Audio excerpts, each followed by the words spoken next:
Hello, my name is Michelle, and you're listening to Profit is a Choice. With me today is Lauren DeLoach of Lauren DeLoach Interiors. Lauren is a designer in the Atlanta area who loves to embrace timeless Southern design with a fresh approach. We're going to chat about her journey of entrepreneurship, what worked well for her, what caused a struggle, and how she approached changing what didn't support her company growth. Every day, empowered entrepreneurs are taking ownership of their company financial health and enjoying the rewards of reduced stress and more creativity.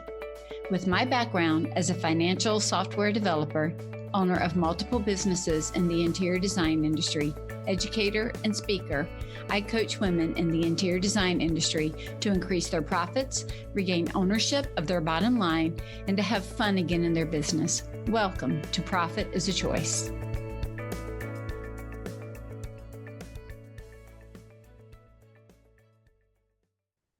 Hello, Lauren. Welcome to the podcast. Michelle, thank you for having me. Oh, you're so welcome. We have been trying to do this for quite a while, so I'm glad that the stars aligned and our calendars aligned, and we could have a really great conversation.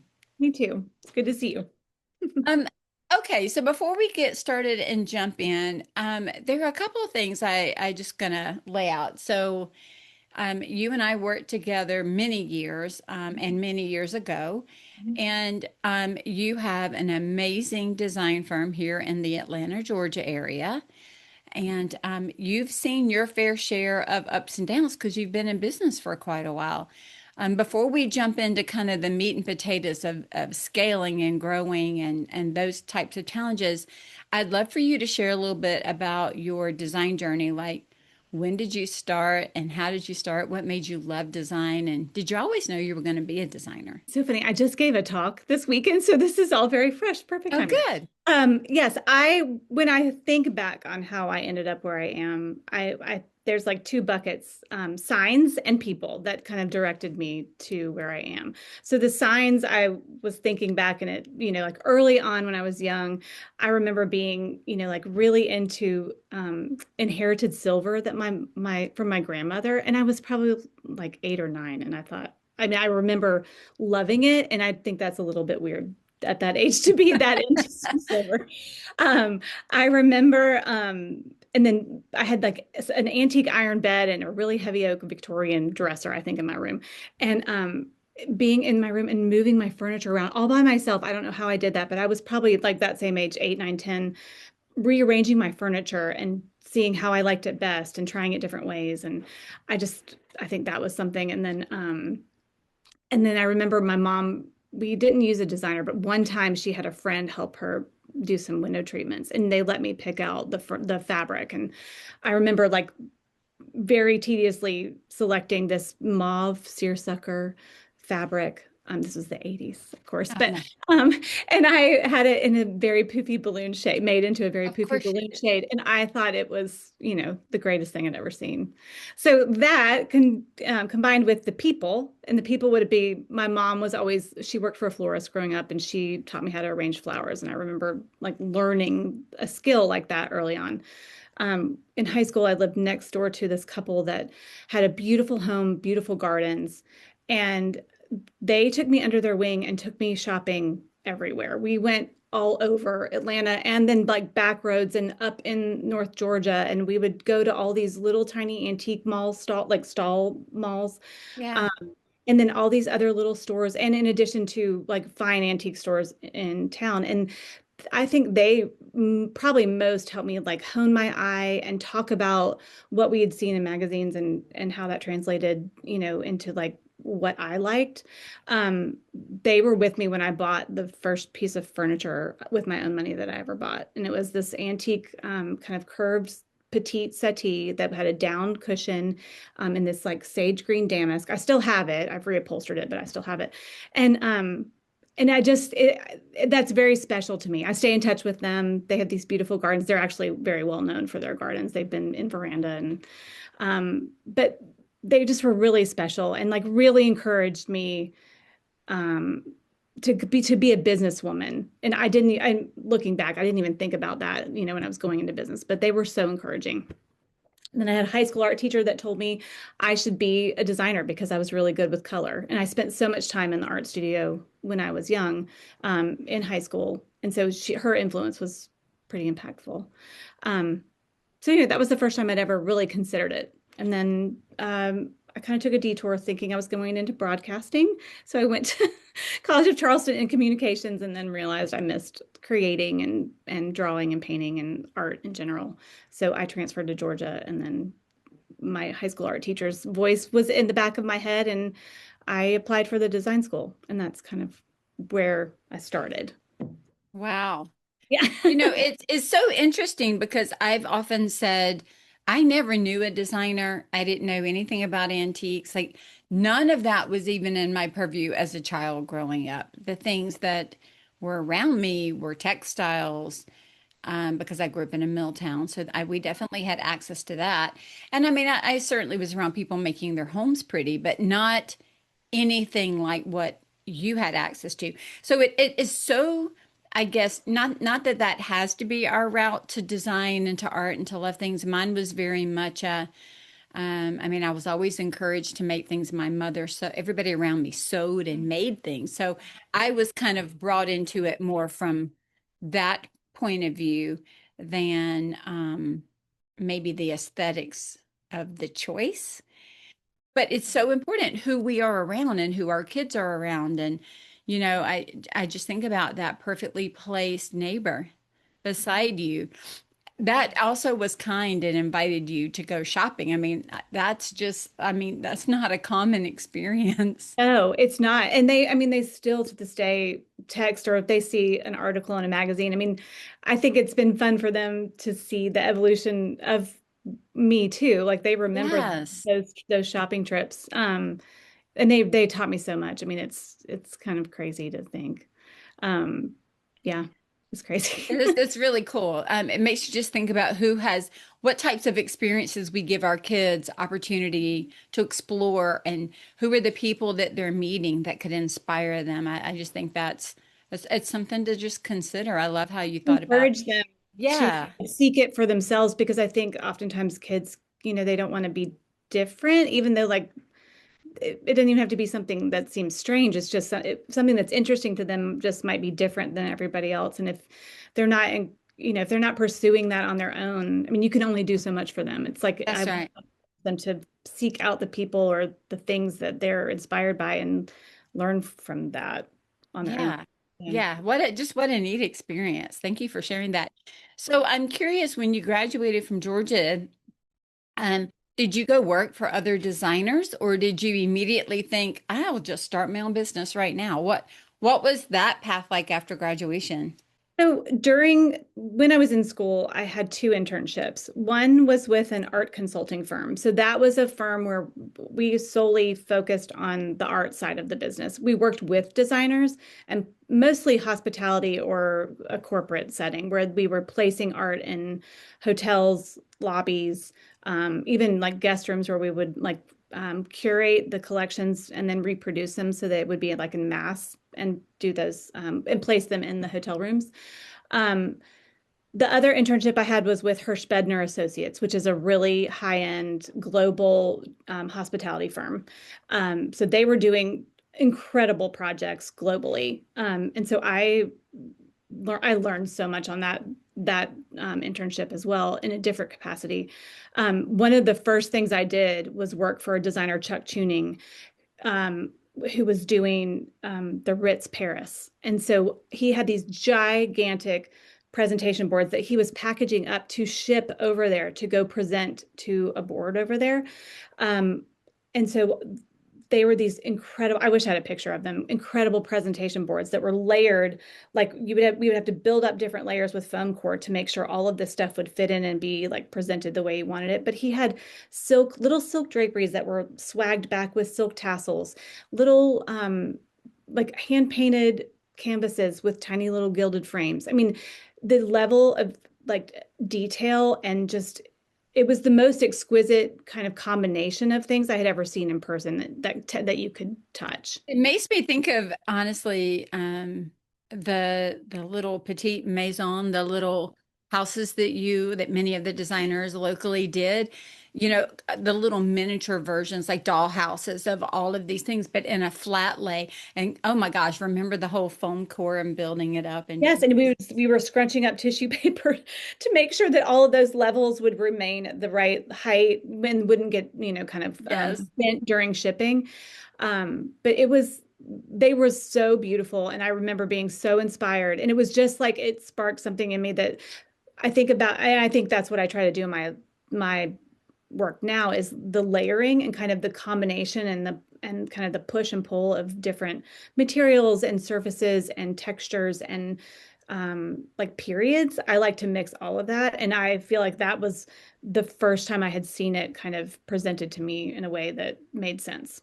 What's interesting about that too, Lauren, is you were, in my opinion, extremely blessed to have internships and opportunities with really fine things early on, because as we all know, there's different styles of design, different aesthetics, different types, and different levels of design.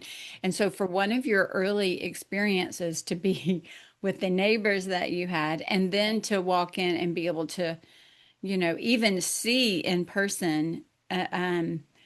Such a presentation for Paris that it still to this day resonates with you in that way. And to see the fine detailing and the attention that went into that and the inspiration, just that intentionality, I think is something that many people don't get early on in their career. I know um, from coaching you and coaching other designers, constantly what we hear is their design skills are great, but their eye, their aesthetic, that's the harder part to teach many times than the skill of putting things together. It's that eye that kind of aligns. And so seeing it from somebody else and then being able to create your own early in your career is really astonishing. Oh, it was yeah, I was very fortunate to end up where I was. And what's interesting is that I didn't stay there. I kind of burned out because they really burned the candle at both ends and I spend bet. the night in the studio, and it was a grind. And I was offered a job from the previous internship that was the art consulting firm, and that was actually my first job out of school. So and I learned a ton, and I ended up managing my own projects very quickly.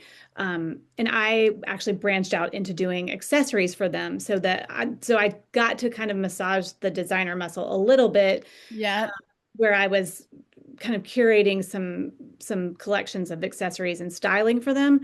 Um, like they flew me to Disney. I did these huge bookshelves in the Disney Beach Club all by myself on this huge ladder and arranged them all, collected them and arranged them all and styled that. And it was just so I did lots of different things that yes, all fed into what I'm doing now, but I Yeah. just had no idea that that's how they were affecting me, that I would use all of Yeah. this. It's almost like you get intensives in each area. Like here's an intensive in antiques, here's an intensive in art, here's one in accessories, here's one, in larger things. And here's a presentation of what it can all look like when it's all pulled together. So I don't know. I don't know that I've ever talked to anybody that had such an intensive in the different areas and then collectively like the ability to pull all those things together that same way. That's really interesting. So when you started your own firm, did you do that before or after you had a family? I did it before. I had just gotten married and I was working for the art consultant, and I fabric has always been probably my main love. I love textiles and I love prints and I love mixing them. And I kind of was maybe burning out on that side of things. So I think I was like, I really want to take, you know, when you're only thinking about art and accessories, it can be a little, I need more. So I think Yeah. I was like, if I do design work and I had no idea what I was doing, then I can touch all of those things. So I just on a wing and a prayer opened my business and didn't I really didn't know what I was doing. I worked with this seamstress that had made like some pillows for me, and she hung on pretty good for a while. And I somehow ended up with one client who basically let me do whatever I wanted at that time. She was really fun to work with. She was very inspired by European interiors, and she had a beautiful kind of French Norman home. And she had just built it, and she had three very young kids, and we shopped and shopped and shopped together and did. I mean, the things I look back and I'm like, that was really good. And sometimes it's better than what I'm doing, sometimes now. I think I was because I Yeah. didn't know what I didn't know. And I wasn't, I don't think You weren't I was overthinking it. ignorant. So it was Yeah. like ignorance is bliss sometimes. And yes, I wasn't overthinking it. I was just trying new things. And she gave me the room to do that, which was really wonderful. Yeah. And so it just kind of built from there. But that was when I was 26, I think, when I started my firm. And I was, like stumbling along, and I would do presentations that would never turn into anything more often than not, I think, because I didn't know how to price things, and I didn't know how to I didn't know how to like close the deal. I was just, and I would give away ideas for free all the time. Um, and then my husband is a builder, and he started his own business not long after that. And when he started having clients that needed help with building selections, then I sort of stepped in and started helping them for free. And we would not charge them, and they would get like a total design package with the building. And we just didn't know. We were so young. We didn't know what we were doing.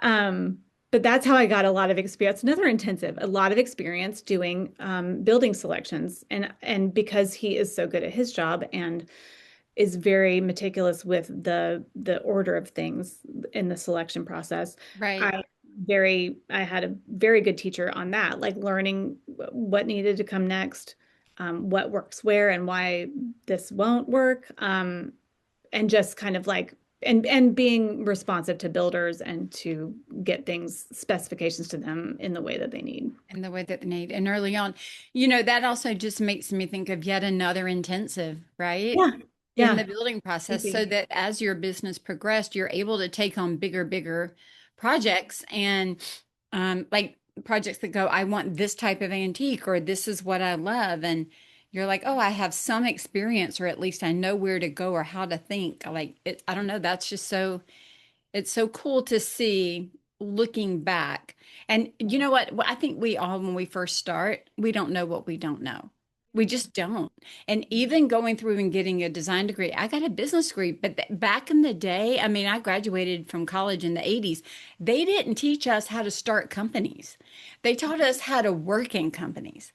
They taught us how to do the job that we were being asked to do, but not how to create the jobs, not how to organize the work, not how to manage the work. And, that's not what today they have entrepreneurial tracks in college, which I think is amazing.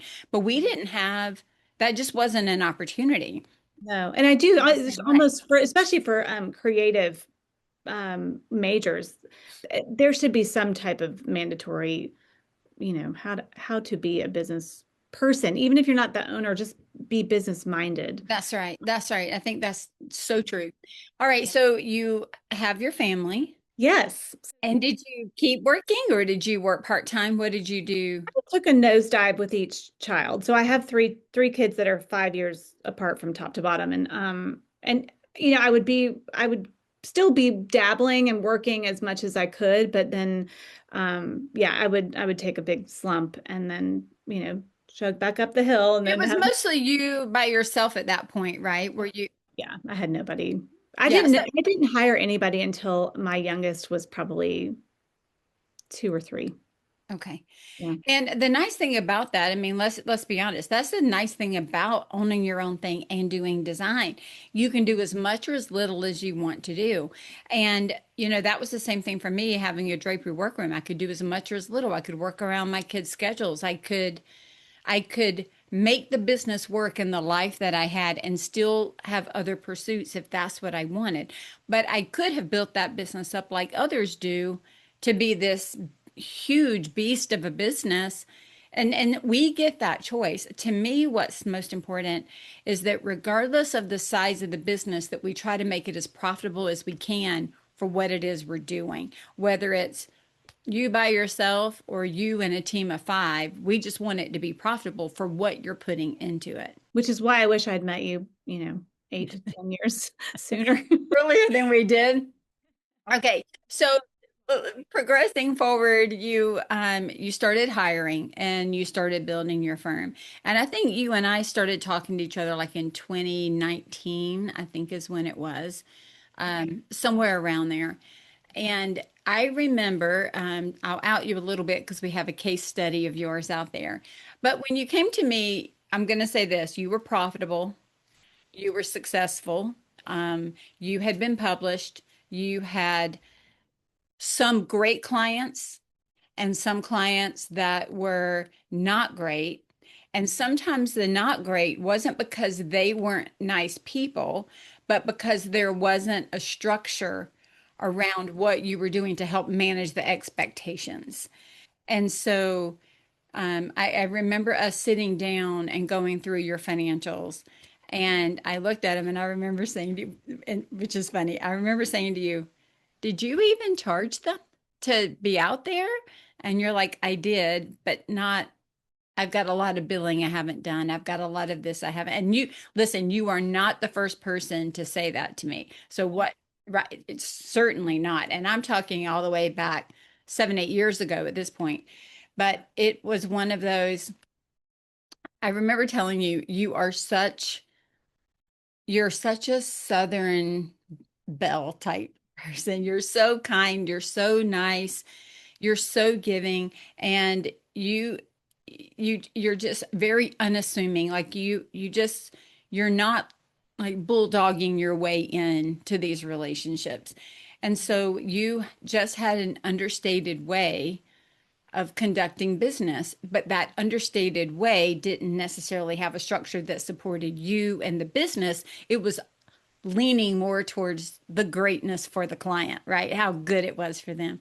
And I just remember us having a conversation and looking at the amount of money that you could have made if you had been charging for everything that you were doing. Do you remember that Years moment? started flowing. Yeah. Do you remember that moment? That Yes, was a I hard think it moment. was. I'm repeating it for a couple of reasons. One, I don't know if you remember me telling you this, but I said, Lauren, it's okay that we found this because once we found it, it means we can fix it. And it means there's opportunity. Like you haven't reached the capacity of what you can do. There is a huge gap here for capacity of just charging for what you're already doing. Like it's not having to take on more. The weight of the profitability was sitting on the markup of the product, and the weight was not equally distributed between the product and the work that designed all the way back to where you said, and I did it for free, and I did it for free. That honestly carried forward with you and almost diminished the value of all of that hard work that you had honed for years to put together.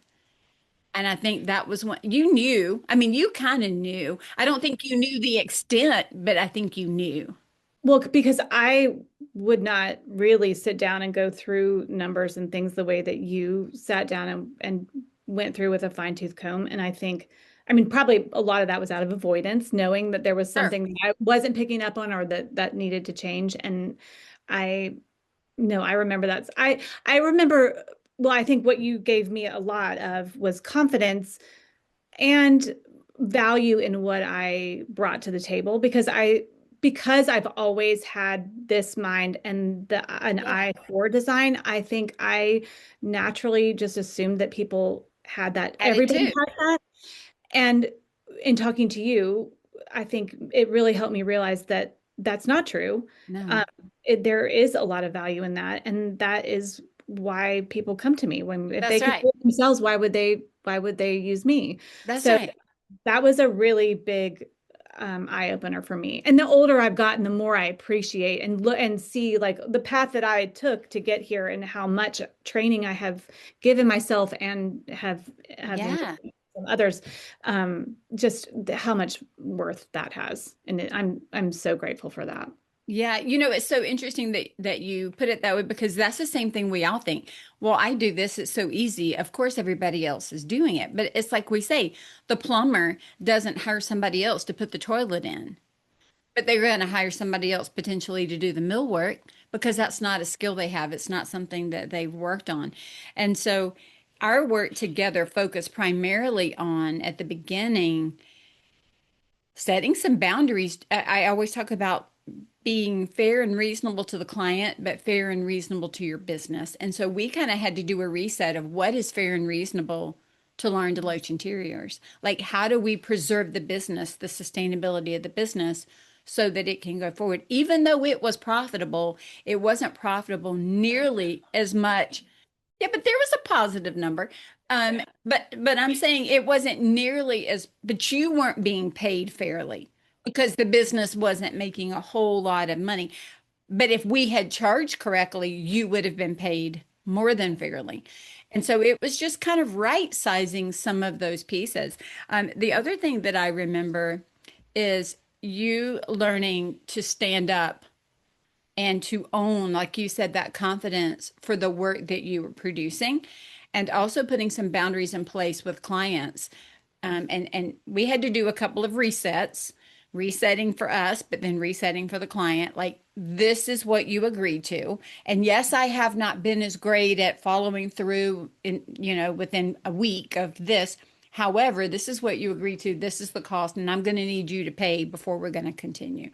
So we started reinstituting. We did a lot of, I would say, difficult culling at that point.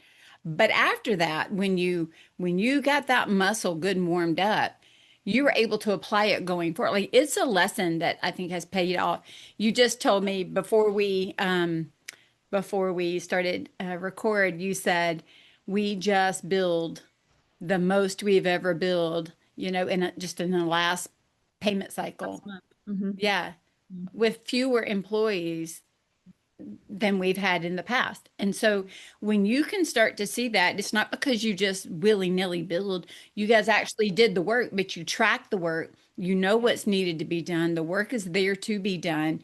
And then you're just saying, here's what we did. You can pay for what we did. And that is a very different scenario than what it was 7, 8 years ago when you were starting to understand not only the importance, but the value, to your point, of the work that you guys were doing. And that, I think, it's understanding that value, Lauren. I think you would agree that has actually positioned you to work with different clients because if you didn't understand that value and you didn't show up with that confidence and bring it to the table, they read that. And it's almost like a limiting factor. Really agree with you. Yeah. It was I also think you are less you have the tendency to be less burned out when you feel compensated. That's You know, right. when it's proportionate, when the work is proportionate to the money, it helps keep you going. Because you're And like, that's what this I'm business working ebbs and for. flows too. Yeah, the ebb and flow of this business where, I mean, the reason we probably build so many hours is we had a big install. And so, but then that tapers off and you can breathe a little bit, but I'm being compensated for that hard work. It just helps to kind of keep balance in your life because you're not so stressed about all of it. Yeah. I'm curious how it felt on your side, starting to put structure in place. Not that you didn't have any. Again, you were doing great when you came, but there were some real opportunities to fine tune and to really collect on the value that and the work that you were already doing. I think sometimes people are afraid to call me because I think I'm going to tell them to go work more. And usually what I'm trying to say is, I want you to work less. I just want you to work differently and with very close attention to detail and setting those really fine expectations for yourself and for your client so that when you're all working together, you can do the things in a much timelier Yeah. way and make the money, like you said, and be compensated. How did it feel for you to start putting, I know it was scary at first. Well, and like I mean, I'm not the type, I'm not a confrontational or I just don't have that personality where I like to rock the boat. I'm a first child Yeah. people pleaser. Um, but I think I was, I mean, I remember our very first call when I just called you. I remember sitting in my car I had just gotten home and I was sitting in my car in the driveway sobbing, talking to you. I don't know if you remember that, but I was so overwhelmed. And I think And you had a lot of work. I mean, that's the thing. You had a lot of work. yep. And I love what I do too. So it was like, how can I keep doing what I love to do, but I feel it makes me feel like this? And like and also it was out of balance with my life and my kids and my family. And um, I just, I was underwater. So I think, yes, it was very scary. And I shied away from confronting some people. I mean, I tiptoed around a couple. But it was scary. But then once we started on the new plan, kind of then with all the new parameters in place, it was very, um, what's the word? I mean, it was really freeing, number one, and gratifying. I mean, and I had not been that proud of myself probably in a long time because it took a lot of guts for me to one commit to working with you because it meant I had to face all of it and deal with all of it and then follow through with all of it. But then once I did that, it felt so good, and I had not had that opportunity to feel that confident and that strong, and I think that's taken still a couple more years because I remember there's some other conversations we had had where I was like, I just don't feel like I have the authority to speak like that sometimes and you gave me the kind of like the strength to feel like I did. Yeah. I remember you calling me during that time. Like, it's funny that you say that. I remember you calling me a couple times. You're like, I'm so proud of myself, and I know you're going to be proud of me. Here's what I did, and here's what I said. And then, we even wrote scripts, like so that you knew what to email, what to say, and how to say it. I mean, we didn't have Chat GPT back in the time, right? Where you can put your thoughts out there and get it. We went back and worked through what are you like, here's the nugget of what we need to say. How can we work it out in a way? Because I might say it differently than you. How can you say this, Lauren? How can we put this boundary in place so that you can say it? What are the words? And And like, then, what is the end goal that you're trying to like yeah, communicate? yeah, Yeah. yeah. What is that little nugget that we're trying to do? And then what are the different ways that we can do it? And finding the way that felt comfortable for you, that felt within your personality so that you weren't doing something way outside of that, but in a way that strengthened who you were and allowed you to still be like the soft, non-confrontational. And a lot of that we did by setting the expectations early. So then you usually were confronting because it wasn't clear at the beginning. And the more clear we made it at the beginning, the less confrontations showed up. So the less we had to move away from them. But I've even seen a difference, and I bet you have as well, when you started working that muscle and doing it.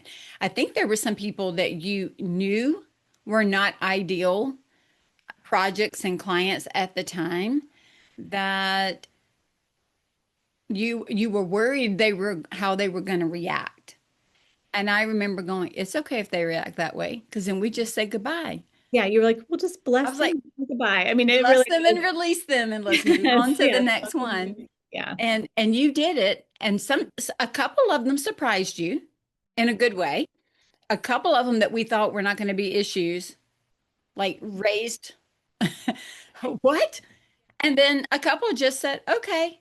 So I like you had every reaction possible and we just worked through it. But then after that, yes, you kept working it, but it has cleared up so much that it's almost like just a given now.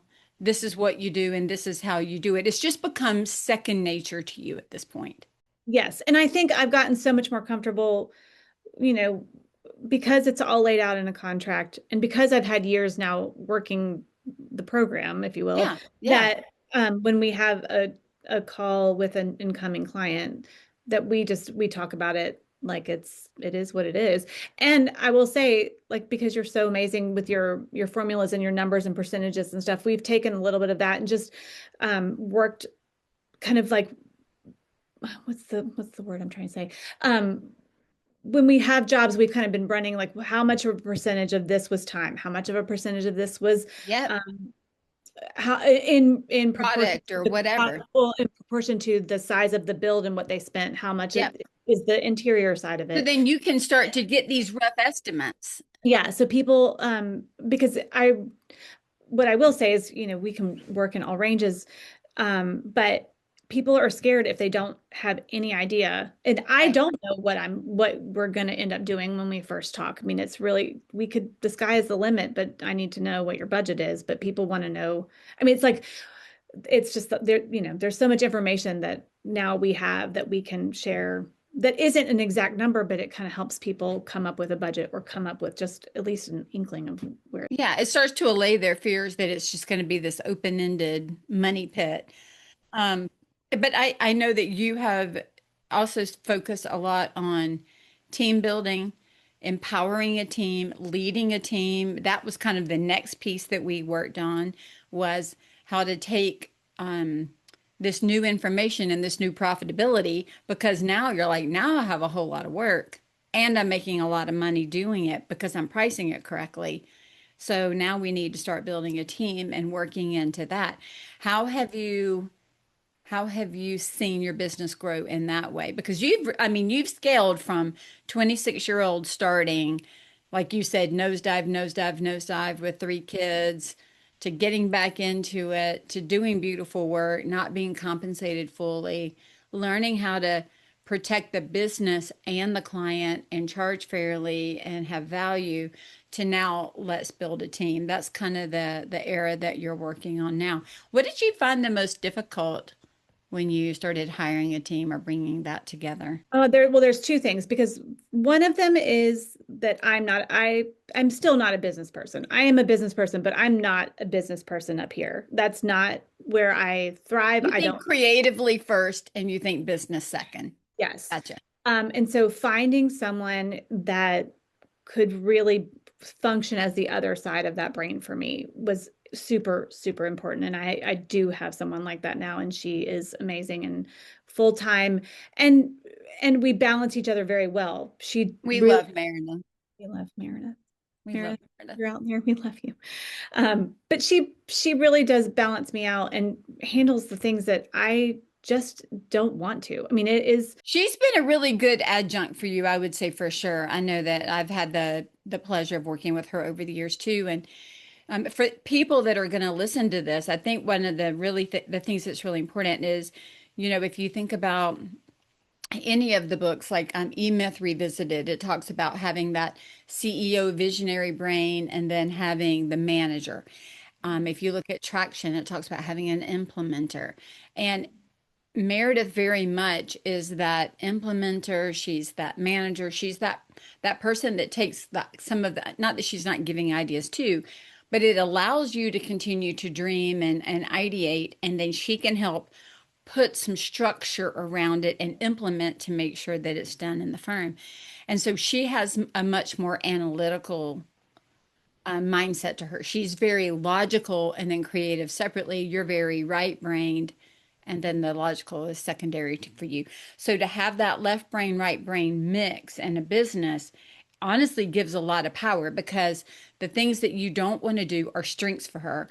The things that she doesn't know how to do are strengths for you. And when you put them together in a management team, It raised me up tremendously. I mean, I think she is like the first interface with incoming clients or, potential clients. She handles all of my time billing and it's amazing how much that stuff, because it's not familiar or not, it is familiar to me now, but it is not my first nature, how much room it was taking up in my creative brain. And that's right. I think that, I mean, that's why I was in tears, is feeling overwhelmed because I Overwhelmed. wanted to do the things that where my strengths lie.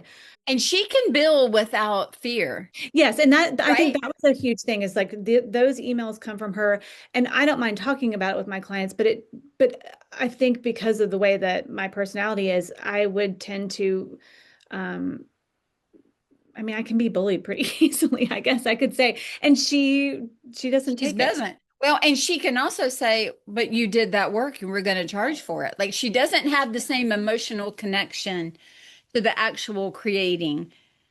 So that, and which is a good thing, which takes her one step out. And she also recognized when you have that type of skill set in your team, whether it's you as a business owner or somebody else, you recognize that if somebody's not doing the billing, we're not making any money and we can't keep everybody employed. So this machine is now big enough that we've got to actually charge for what we're doing. And she's just that good standing in the middle to do that for you. And again, to your point, allowing you to be free to do the other things. And the other thing I will say, so the other big piece of my team is finding a designer who really gets me. And like you had spoken to earlier, training someone's eye to see things the way that you see it. I find that is the hardest thing to do.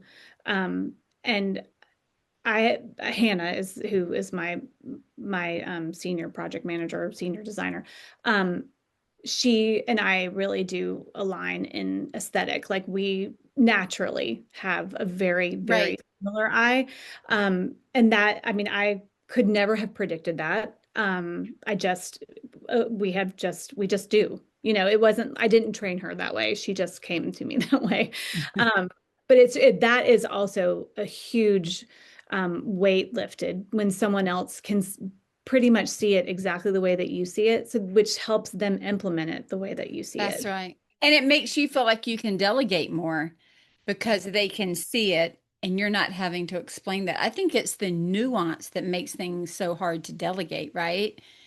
And I remember when you hired her, um, you were like, I don't know that I've ever found somebody on an interview that had an eye similar to like Yes, like I that asked her dialed in. questions about her that things Yeah. with specific answers that the way that I would answer them, and she answered those questions. And you that had not been a commonality No, no, no. prior to that. I remember that being quite shocking, It in a good was way. it was a great, yeah. And then she shows up and then she has the work ethic, the strongest work ethic of any person I know, pretty much. And to be her age, I mean, she's only 27, but to be that age and have such a strong work ethic, and to be so wonderful client facing. I mean, she truly is a unicorn, and I am very blessed to have unicorns in my life because Yeah. she does I mean, she does beautiful work. So, and then she's So, pleasant and delightful at the same time. isn't that awesome? So when we look at just the entrepreneurial journey, starting off not knowing things, we there are things none of us know when we first start. Usually, if we knew it all, we'd be too scared to start. So it's a good thing that we don't God. know. Learning to put your own creative processes in play, which you did, then learning the business processes behind it, right? And filling in those blanks, and then moving towards more of leadership. When you're looking at kind of a triangle of business development, we would call it, it usually starts with sales and then profitability, and then order, and then impact and legacy. And I would say that your business, we've got the sales down, we've profitability down. I think can, order is something we always build and then we continue to enhance and tweak based on what we're doing. But I'm really starting to see a lot more impact and legacy that your business has now been freed up to participate in leadership training within your own team, but then also in things like, um, what was the project that you guys did with all the dollhouses? Tell me about that a few Oh, minutes. that was it was called La Petite Maison in Atlanta. It started in Houston. We 9 designers in Atlanta were given like the same shell of a dollhouse, and we all outfitted it the way that we wanted to, and it was a big boy. It was 16 rooms or something. But we all designed them, and then they went up. They were auctioned off for charity to benefit the Ansley School in Atlanta, which is a private school that benefits homeless and compromised children. And anyway, it was a wonderful, wonderful opportunity. I loved watching them all because a lot of my clients and past Yes, clients were yes, part we're of that doing it. Yeah, process. yeah. Quite a few, and they were just gorgeous. What did you? I'm just curious. How did it feel to be able to let loose your creativity, but in that miniature form. It was, well, after we got past the daunting like Yeah. math that it was. I mean, it was just so much work on like just the building and outfitting side. Once Yeah. we got past that and we were really into it, to me, it was so fun because it was like an art project again. It was like being in school. There was no client that we were trying to please. We were just doing it for ourselves and what we wanted to convey. And so, and then I haven't been that tactile in a long time, like actually creating with my Tiny little hands. pieces. And we Okay. made everything. Like we had a wonderful seamstress that had done my daughter's dance costumes that came and parked her sewing machine in my office and made tiny little pillows and curtains and anything that we needed. But other than that, like we were making, I mean, I made an upholstered banquette out of foam core and batting and a glue gun and some fabric. I mean, we made chandeliers. We made, I mean, literally, I made little tiny intaglios out of the tiniest little pieces of clay that I baked in my toaster oven. And it was it was so fun because it really let us be so creative to get um and it was opulent. It was over the top. It was Yeah. you Yeah. know, but it anyway, it was amazing and it was really The rewarding. thing that I thought when I first looked at it was, oh, that's so pretty. I wonder where you buy all that stuff. And then I was like, oh my, they're not buying this stuff. They're making all of this tiny little stuff. If we We're bought it, we had to sand it down and repaint and it. redo it. Yeah. Yeah, it was nothing was just as it came. As is and stick it in there. And so then to me, the thought process was there's this first line of creativity of designing it. And then there's this a totally additional level of creativity of making it. Yeah. And you know, it's interesting as a draper workroom, I used to say I was pushed out of my comfort zone more when I worked with designers than I worked by myself. Because if I worked by myself, I would design what I knew I could make. But a designer would be like, oh, Michelle can make that. And they would just design so over the top and bring it to me. And I always could make it, but I wouldn't have designed that sometimes because I was the one who was downstream from the design. And so, you know, to be able to allow yourself to be fully creative and then to make it is actually really, really neat, not being held back by what you were willing to do. Time, I would say, was the only, Yeah, the only thing that was kind of keeping us going, or like was our only parameter. We were just working against a very, tight deadline, and right. a very hard deadline. But it was like being back in art school again, and we would come in on the weekends. I was there every night. Like we were in our sweatpants and with paint all over us, and it was a mess for It several was a months. mess. But you know, the reason I bring that up first because I was curious and I loved watching it. But second because we don't get to do that type of thing if we're already struggling in our business. We don't have the extra money to put into that. We don't have the extra capacity. We don't have the time. We don't have the energy. We don't have the excitement because to your point, you're sitting in your car burned out over the fact that I'm already doing all this and for whatever reason, something's not clicking to compensate me or to have the balance or to have the life that I want while I'm doing it all, you're not going to have an abundance of anything to go be able to do something like this that gives back in such an amazing way. And that's something I probably should like have on a plaque in my office because every year we have been able to donate to charities. I mean, we're doing it with, it's helping us with taxes, but also we have the surplus and we're able to do that. And it That's is right. a wonderful thing that, I mean, I wouldn't have been able to do when I was sitting in my car crying. I mean, that was No, surplus was not there. That wasn't a word I even knew. that's right. Well, surplus after owner gets paid, Correct. Yes. Yeah. right? And a team in place. And so just even thinking about that's the beautiful part about growing and scaling with intention.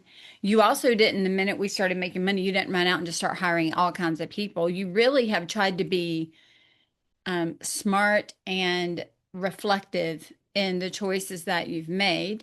And not every choice we all makes perfect all the time. I'm not saying that, but I'm saying there's this intention behind it to try to do it in the best way that we know how to do, how to align things in the best way. But it's when those things are working that allows us to do the bigger things for community or impact around us, or to give back to charity, or to even take the time to do a charitable. I mean, Yeah. this wasn't just money. This was time, which is a huge resource on top of the money. And so I think that says a lot about how you've journeyed through your entrepreneurship, how your business has grown, and how your leadership skills have grown to be able to do that. So I know you don't think of yourself as a businesswoman, but you really are. No, I know. You Thank really you. are a businesswoman. But Yeah. you're a businesswoman who focuses on creativity. And you recognize that. And so we bring in the other resources to help focus on those other pieces. And that's okay. That's how God made you. And that's how you should be. And that you're doing such a beautiful job with that. I've just wanted to have this amazing conversation with you, just to be able to see this journey and to encourage others, because I know you that's been a big part for you to give back and to encourage the younger designers coming behind you, or your peers when they're struggling in a certain way, to say, there's Reach out. ways I to get think around that's it. like Yeah. admit that you need some help, or that you just need some support, I think. And we Or are just very another lucky. set of eyes sometimes to look at something. I know you and I still sometimes work together with, you're like, okay, I need to work with you just to help me understand this piece. And then we understand that piece, and you and Meredith and team can go off and implement. And sometimes it's just that fresh set of eyes to, I mean, I get that in my business too. I just need a fresh set of eyes to look at something, to see it differently. I thought the other day, we just moved in our house about 5 months ago, and I can remember when we first saw this house with other people's furniture, where it was staged and everything. And I saw things one way, and now all of our stuff is in here, and I'm seeing things a different way. But in my mind, I'm looking for a view that's not there, because all my stuff, it's like I need somebody else to come in and say, look at this right here. Look at this. You almost get, how they say you get nose blind to the smell in your house? I think you get blind to the things in your home, and we can get blind to the things in our businesses. And we just don't, there's a clear path, and we just don't see it because we're looking at the other things around it. Totally agree. Yeah. I've So, been what's very next? You are fortunate. What's next for Lauren DeLoach Interiors? What are you guys doing next? I know you said you had like four it's installs in the more next installs month and and a half, 2 months and a half, something like that. so we'll be taking a break, I guess, taking a little sigh of relief later in May. And then we're working through some new clients. I'm actually talking to some new potential clients in different states, which is something that um I have done in the past, but I've kind of been more local to Atlanta in recent years, and I'm ready to branch out a little bit more again and try to get some other, just it's fun to work in different areas, and Yeah. and you know, they haven't they're not tainted by everything that is just right here in Atlanta all the time. So That's right. it will be nice and something fresh, hopefully. Um, but yeah, we're just gonna keep plugging along and doing what we do, and I trying to try to stay inspired, inspire my team, encouraging my younger designers to be constantly looking and enriching their knowledge and enriching and honing their eye, so that they're fresh as they can be and come with great ideas every day. So Love it. I love it. Well, I love the environment that you've built. I love the way that you show up to your work and to support your clients.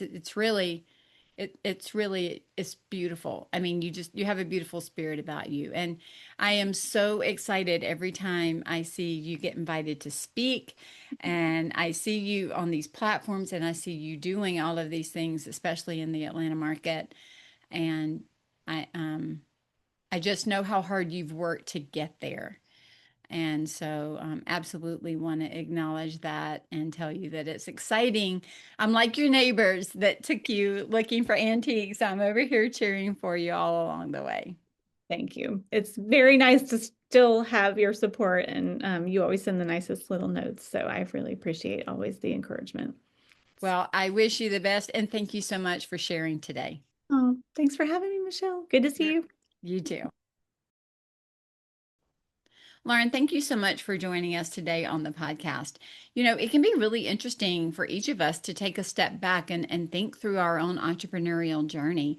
It can just be so enlightening to see how the pieces fit together on this side of having achieved those things, and then using that to build our own confidence to move forward.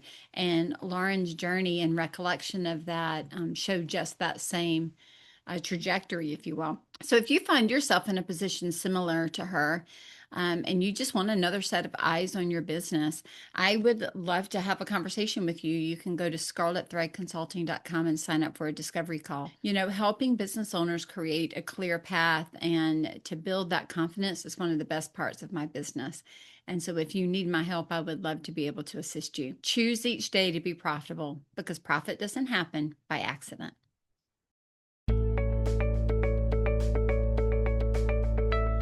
Profit is a Choice is proud to be part of the designnetwork.org, where you can discover more design media reaching creative listeners.